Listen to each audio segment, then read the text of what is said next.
사순절 세 번째 주일입니다. 오늘 본문에 보면은 때가 이름에 예수께서 사도들과 함께 앉으셨다, 이제 그 말씀이 나와요. 도대체 어떤 때인가? 어떤 때가 이르렀다는 말인가? 궁금하시죠? 답부터 말씀을 드리면 유언하실 때입니다. 여러분들, 유언이라는 것은 남길 유자에 그 다음에 말씀 원자예요. 그래서 남겨주시는 너무너무 소중한 말씀, 그 말씀이 사실 오늘 이 본문의 말씀이에요. 여러분들, 유언은 그 공정의 효력이 있습니다. 그걸 갖추려고 그러면 적어도 두 가지가 있어야 돼요. 첫째는 뭐냐 하면은 2인 이상의 증인이 있어야 됩니다.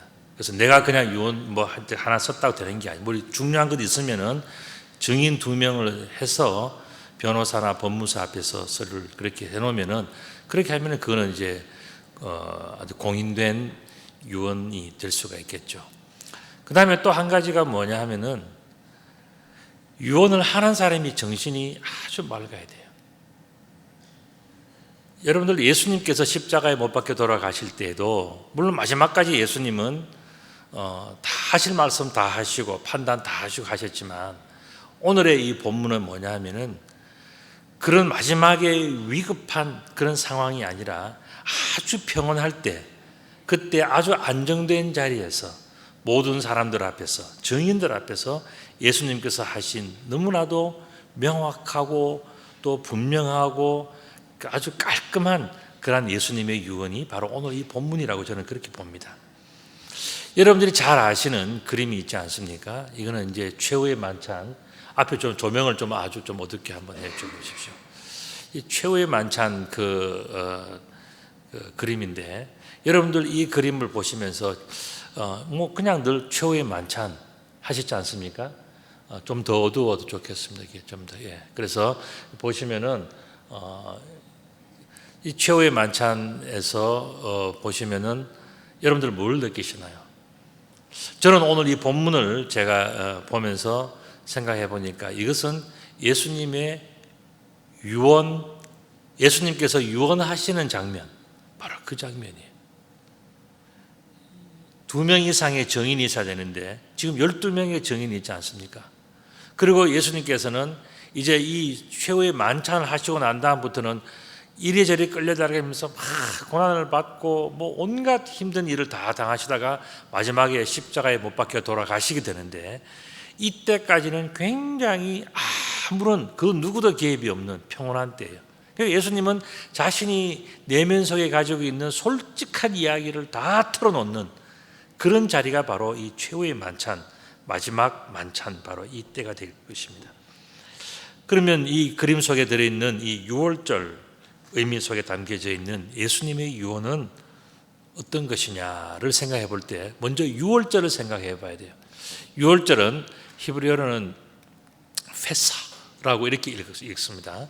그래서 페사흐라고 하는 이 단어, 그리고 이제 또 하나는 헬라어로는, 오늘 본문은 이제 누가복음이니까 헬라어로 되어 있겠죠. 그러면 파스카라고 하는 그런 단어입니다.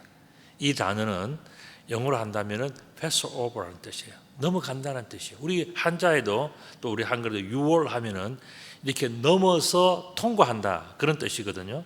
이게 지금 유월절의 의미는 바로 넘어갈 수 없는 사람이, 통과할 수 없는 사람이 패스오버 하는, 바로 그게 바로 유월절인 것을 이야기를 해주고 있습니다. 그래서 넘어가는 것, 이것을 설명해 주는 바로 그것을 예수님께서 오늘 말씀하시면서 자신이 마지막 남기는 그 귀한 유언에는 유월절의 의미가 포함되어 있고 그것이 아주 중요하게 자리 잡고 있음을 예수님께서 이제 말씀해 주시는 거예요. 자, 그렇다면 예수님께서 유월절을 언급하셨는데 유월절을 언급하신 그 취지가 뭘까 하는 겁니다. 그것은 이렇게 되어 있습니다. 이르시되 내가 고난을 받기 전에 너희와 함께 이 유월절 먹기를 원하고 원하였다. 예전에 출애굽 당시에는 유월절이 있었지 않습니까? 그런데 지금 예수님과 함께 유월절을 경험하게 하는 것, 이게 예수님께서 원하시는 것다. 그리고 또한 이 제자들과 함께 이 유월절을 먹으면서 이 자리에서 굉장히 중요한 것, 왜 원하고 하면서 기다리셨겠습니까? 이런 자리에서 예수님께서 너무나도 중요한 말씀을 하시고 싶었기 때문에 사실 최후의 만찬은 예수님께서 남기시는 유언이에요. 사랑하는 증인들 앞에서 정말 아무런 거리낌이 없는 최상의 컨디션에서 예수님께서 그들에게 남기신 너무너무 중요한 말씀, 그게 바로 오늘 이 본문의 말씀인 것입니다. 내가 너에게 이르노니 이 유월절이 하나님의 나라에서 이르기까지 다시 먹지 아니하리라. 지금 예수님께서 자신이 바로 유월절의 주인공에서 말씀하고 있어요. 그러면서 이 유월절을 통해서 구약시대에서 있었던 그 유월절과 지금 이 유월절, 예수님께서 말씀하시는 이 유월절 사이에 공통점을 예수님께서 말씀하고 계시는 거죠. 예수님과 함께하는 이 마지막 유월절 내용을 보면은 이에 잔을 받으사 감사 기도하시고 이르시되 이것을 갖다가 너희끼리 나누라 말씀하셨어요. 자, 물론 다른 복음서를 보면은 예수님께서 바로 이 잔을 나누고 떡을 나누는 장면도 있지만은 오늘 이 누가복음에 독특한 장면이 하나 나옵니다. 그게 뭐냐면은 너희들끼리 먼저 나누라고 말씀하셨어요. 이건 무슨 이야기합니까? 이제 예수님께서 계시지 않는 그 상황을 머릿속에 두시면서 내가 없을 때 너희들이 스스로 할 수 있는 이 모든 일들이 뭔가를 가르쳐 주고 계시는 거예요. 그러면서 그 제자들에게 너희들끼리 한번 내 보는 앞에서 잔 나누는 연습을 한번 해봐라. 예수님께서 그걸 시키고 계시는 장면이 바로 17절의 내용이죠. 내가 너에게 이르노니 내가 이제부터 하나님의 나라가 임할 때까지 포도나무에서 난 것을 다시 마시지 아니하리라 말씀하셨어요. 자, 이제 하나님의 나라가 곧 임하는데 어느 정도 속히 임하느냐, 거기에 대해서 예수님께서는 포도나무에서 난 것을 다시 마시지 아니하는 정도까지라는 겁니다. 그러니까 이제 아무리 길어도 1년, 이제 포도나무가 이제 열매가 곧 맺히는 것 같으면은 이제 바로 그 짧은 시기에 이제 얼마 남지 않았다, 이 이야기를 예수님께서 말씀하시면서 자신이 어떻게 되는지를 이제 마지막인 것을 제자들에게 다시 말씀하시면서 마지막 때 이제 내년에 내 포도나무 포도로 만든 그 포도주를 나는 마실 수 없어, 이게 마지막이야, 그 말씀을 하시면서 이제 하나님의 나라가 아주 임박했다, 그것을 이제 말씀하고 계시는 것입니다. 여러분들 포도나무에서 난 것을 가지고서 포도를 만들지 않습니까? 이 포도는요, 우리 한국 같으면은 언제가 가장 많이 나고 값이 싸냐 하면은요, 우리는 어릴 때 교회에서 8월 15일이 되면요 항상 포도밭에 갔어요. 왜 그런가 하면 그때가 이제 한물 지나고 나서 제일 쌀 때고, 이제 끝물 포도는 좀 싸고 또 맛이 있어요. 그러니까 우리 그때 교회에서는 뭐 청년부, 대학부 뭐 해서 중고등부 해서 이제 포도밭에 가는 것이 이제 아주 그 1년 행사 중에 하나였습니다. 그런데 이 포도가 그냥 먹으면 포도의 과일이지만은 포도주를 만들려 그러면요 이것이 다 으깨져야 돼요. 그래서 이것을 어떻게든 간에 으깨고 다 그렇게 해서 그다음에 좀 시간이 지나면 포도주가 되는 거죠. 오늘 이 내용들을 가만히 볼 때 예수님께서 하시는 말씀이 뭐냐? 예수님의 유언 속에는 아주 두 가지의 중요한 핵심이 있어요. 첫째는 뭐냐면은 범사에 하나님께 감사하라는 거예요. 예수님은 자신이 지금 마지막 때가 되면서 마지막에 그러한 당하고 싶지 않은 어려운 일을 다 겪으시면서 그걸 머릿속에 생각하시면서 예수님께서 제일 먼저 하신 것이 뭐냐면은 감사하는 것이었어요. 자신에게 어려움이 생기고 눈물 나고 매맞고 정말 치사한 모든 욕을 다 얻어먹는 그 모든 것을 전부 다 생각하시면서도 예수님은 뭐냐면은 먼저 감사하셨어요. 범사에 하나님께 감사하는 마음이 있었어요. 잘 되든지 못 되든지 모든 것들을 하나님께 감사하는 마음이 있었어요. 제가 언젠가 한번 말씀을 드렸는데 한경직 목사님께서 제일 좋아하는 성경 궁금하지 않습니까? 그게 뭐냐면 범사에 감사하라, 그 말씀이에요. 잘 될 때나 못 될 때나 아플 때나 건강할 때나 가난할 때나 부할 때나 언제나 어디에서나 범사에 감사하는 것이 뭐냐? 그게 바로 인간의 도리라는 거예요. 예수님은 바로 그 모습을 우리들에게 보여주신 거예요. 뿐만 아니라 예수님께서는 사랑하는 제자들 앞에서 말씀하시지 않습니까? 그게 뭐냐면은 내가 너희와 함께 이 마지막 잔치를 하고 싶다, 마지막 식사를 하고 싶다, 그걸 말씀하셨거든요. 예수님 마음속에는 뭐가 있냐면 더 이상 내가 너희와 함께 할 수 없다, 이것이 마지막이다, 이것이 인간적으로 모든 것을 생각해 볼 때 이제 마지막이다, 끝이 왔다. 그러니까 오늘 이 자리가 더 이상 함께 할 수 없는 임박한 마지막을 상징하는 것이다라고 예수님은 말씀해 주시고 계시는 것이죠. 이렇게 볼 때 예수님의 유월절은요, 굉장히 중요한 내용이 들어있어요. 뭔가를 이렇게 함께 하시면서 이제 더 이상 그들과 함께 할 수 없는 그 제자들과 마지막 함께 하시면서 그들에게 하고 싶은 말씀은 정말 감사하면서 뭔가를 기억해야 되는 그것이 있다는 것을 예수님께서 이제 표현하고 싶어 하시는데, 그 내용이 먼저 19절에 나오고 있어요. 또 떡을 가져 감사 기도하시고 떼어서 그들에게 주시며 이르시되 이것은 너희를 위하여 주는 내 몸이다. 너희가 이를 향하여 나를 기념하라 말씀하셨어요. 너무너무 중요한 순간에 예수님께서는 또 한 번 감사의 기도를 올려드립니다. 하나님께 감사하시면서 자신의 몸을 내어주는 것을, 이 몸을 내어준다는 것이 그냥 내어주는 게 아니잖아요. 찔리고 찢기고 매맞고 수치를 당하고 하는 모든 것을 다 당하시기를 위해서 자신의 삶을 내려놓고 자신의 몸을 드리는 거예요. 그리고 이렇게 하는 모든 것을 너희들이 나를 기념하라 말씀하셨어요.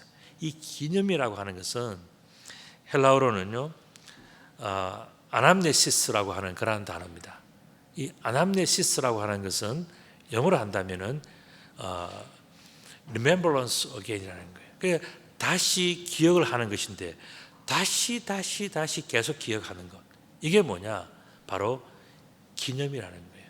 우리가 한번 기억하고 치우는 것도 있을 수 있지 않습니까? 그러나 기억이라는 것은 회상을 이야기하는 거예요. 자꾸 생각이 나는 것. 지금 이 기념이라고 하는 아남네시스라고 하는 이 단어는 뭐냐 하면은 기념하고 기억하고 그렇게 해서 계속해서 잊지 않는 것, 그거라는 거예요. 그럼 예수님께서는 무엇을 기념하고 무엇을 기억하라고 말씀하셨냐 하면은 바로 오늘 이 본문에 있는 말씀처럼 예수님께서 우리들에게 주신 소중한 무엇이 하나 있다는 거예요. 그것을 그림으로 먼저 표현한다면 바로 이거예요. 예수님은 떡을 들어 축사하시고, 축사라는 말씀은 감사라는 이야기거든요. 감사하시고 떡을 찢으시면서 자신의 몸이 찢길 것이라는 것을 말씀하셨어요.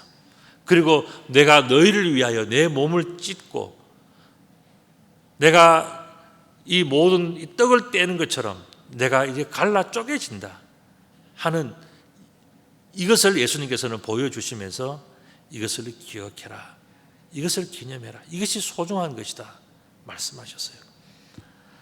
또한 저녁 먹은 후에 잔도 그와 같이 하셨다 그랬습니다.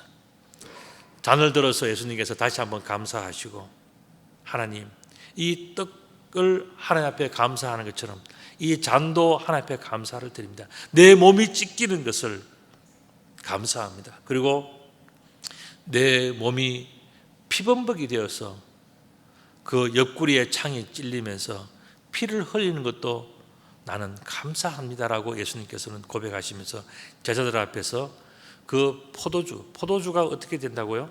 포도를 따서 잇깨고 짓누르고 그렇게 해서 눌러서 그렇게 하면 거기서 쭉 나오는 게 뭡니까? 그게 포도주예요. 예수님은 자신의 몸이 으깨어지고 짓눌려져서 거기서 피가 흐르는 것을 예수님은 포도주를 만드는 것으로 비유를 하셨어요. 이 잔은 내 피로 세우는 새 언약이니 곧 너희를 위하여 붓는 것이다, 그렇게 말씀하셨어요. 포도잔에 포도주를 붓는 것은 여러 가지의 무슨 생각을 가질 수 있지만은 예수님께서는 지금 뭘 얘기합니까?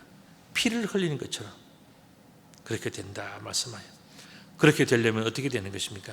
자신의 몸은 찢어지시고 떼어지시면서 정말 그 아픔을, 찢어지는 아픔을 예수님께서는 경험하시면서 또 으깨어지고 그다음에 그 피가 제단에 부어지는 것처럼 그렇게 다 부어지셨다는 거예요. 예수님께서 십자가에 못 박혀 돌아가시는 것은요, 아파서 돌아가시는 것도 있지만은 피를 많이 흘려서 돌아가시는 거예요. 그리고 과학자들이, 의사들이 이야기하는 이야기가 뭐냐면은 사람을 십자가에 이렇게 매달아서 놓으면은요, 처음에 피를 흘리고 이럴 때는 조금 흘렸을 때는 힘이 있지만 점점 힘이 빠지면은요, 우리 등짝과 몸이 붙어가지고 숨을 쉴 수가 없대요. 피도 흘리고 숨도 쉴 수 없으니까 결국 예수님은 십자가에서 그렇게 비참하게 돌아가시는 거예요. 이것이 뭐냐? 떡이 찢어지는 것, 빵이 찢어지는 그 모습과 포도가 으깨어지고 짓밟혀져 가지고 옆구리가 터지면서 그래서 포도즙이 나와서 그렇게 해서 그것을 가지고서 정말 포도가 희생이 되어져서 포도주가 만들어진다는 것을 예수님께서는 말씀하시면서 찢어지고 떼어지고 으깨어지고 부어지는 바로 그 이야기를 하신 거예요. 여러분들 오늘 본문에 보면 피로 세운 언약이라는 그런 내용이 나오는데, 이 피로 세운 언약은요, 우리가 아브라함이 할례를 받을 때 피 언약이라고 하는 그 이야기가 나왔어요. 그리고 또한 오늘 본문과 맞는 내용은요, 출애굽기 24장에 나오는 바로 그 내용입니다. 24장 4절부터 8절을 보면 이런 내용이 있습니다. 모세가 여호와의 모든 말씀을 기록하고, 모든 말씀이 뭐냐면요, 첫 번째는 뭐냐면 출애굽기 20장에서 중요한 내용이 나오는데, 그건 뭐냐면 바로 모세가 시내산에서 십계명 두 돌판을 받는 거예요. 그 돌판을 받고 난 다음에 20장, 21장, 22장, 23장, 24장에 이어지기까지 십계명에 관련된 여러 가지 그 세부적인 내용들이 다 기록이 나와요. 모세는 그 모든 내용들을 다 적은 거예요. 왜냐하면 잊어버리지 않게 위해서. 하나님께서 주신 말씀이니까 너무너무 소중하니까 그 말씀을 다 기록을 한 거예요.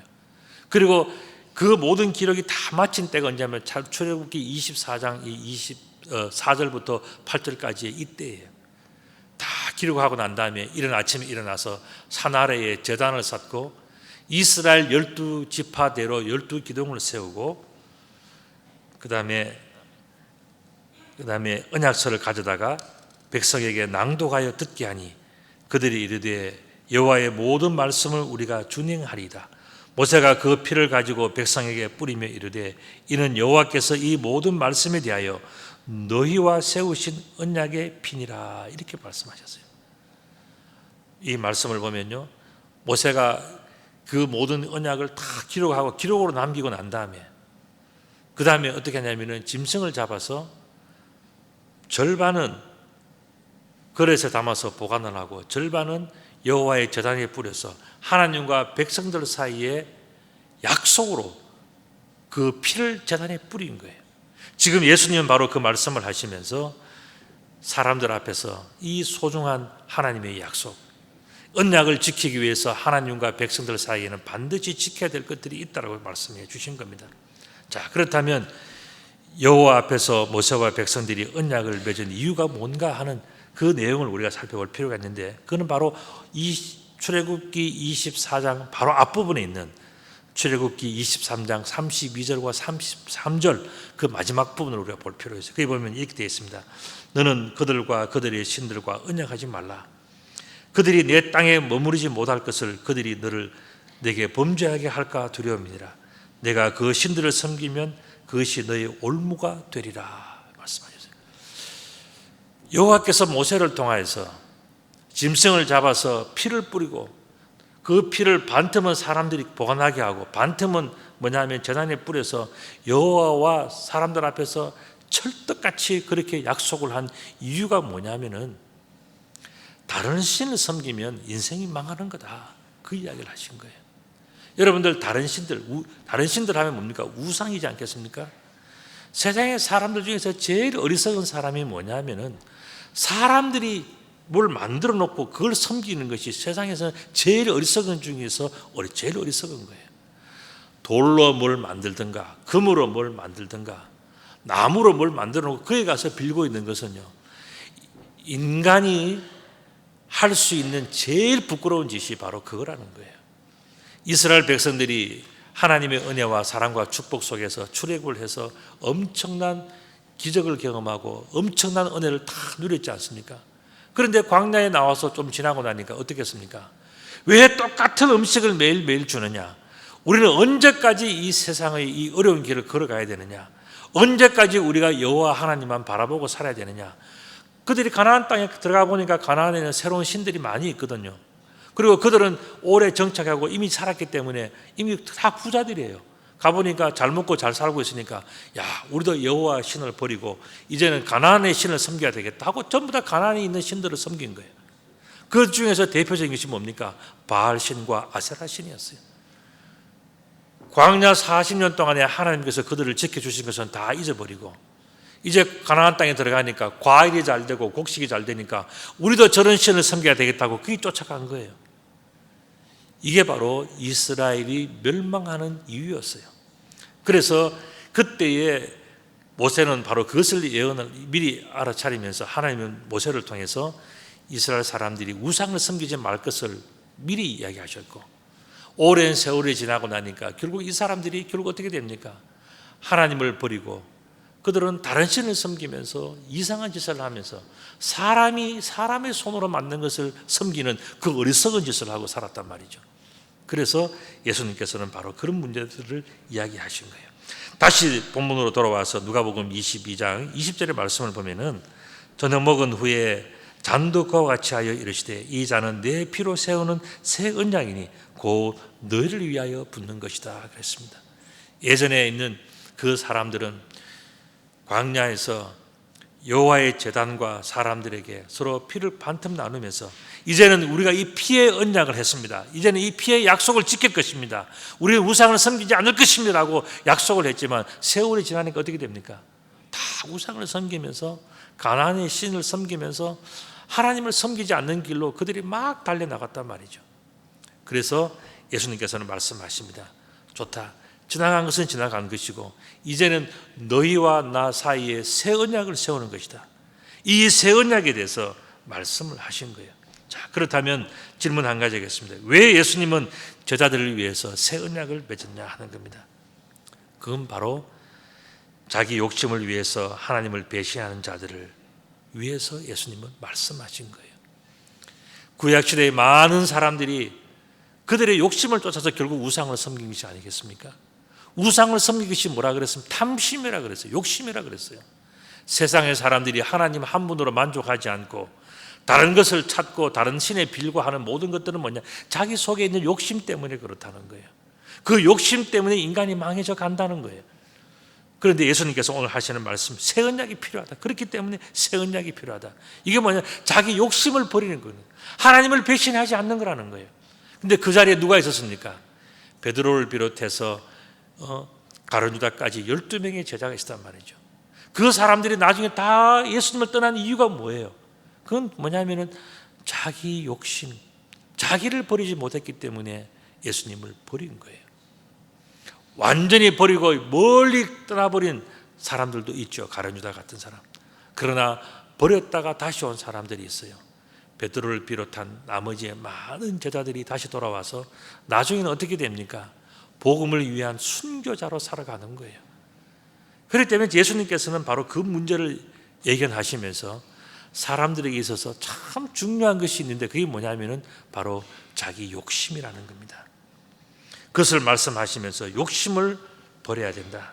하나님을 배신하는 그 모습은 결국 욕심에서 나온다는 것을 말씀하시면서 그 자리에 있는 가룟유다를 비롯한 모든 제자들을 구원하시기 위해서 예수님께서 유언처럼 남기신 귀한 말씀은 뭐냐면 욕심을 버려라 하는 바로 그 말씀이었습니다. 그러나 보라, 나를 파는 자의 손이 나와 함께 상위에 있다 말씀하셨어요. 다시 한번 아까 그 그림을 보여드립니다. 앞에 1번 투항기도 다 끄고 좀 어둡게 해줘보세요. 여러분들이 찾아야 되는 그림이 하나 있어요. 자, 이제 보시면 누가 가룟유다냐 하는 거예요. 그림 속에 여러분들 많이 보셨죠? 가룟유다가 어디 앉아 있는지 한번 맞춰 보십시오. 자, 보입니까? 자, 힌트. 예수님과 떡을 함께 잡고 있는 사람, 그리고 손에 돈주머니를 쥐고 있는 사람, 누굽니까? 예수님의 몇 번째예요? 예수님으로부터 첫째, 둘째인가요? 예. 셋째인가요? 예. 저기 오른쪽에 있는 저 사람이 바로 가룟 유다예요. 다른 사람들은 예수님에게 식사할 때에 예수님 곁에서 예수님과 맞먹으면서 예수님이 드시는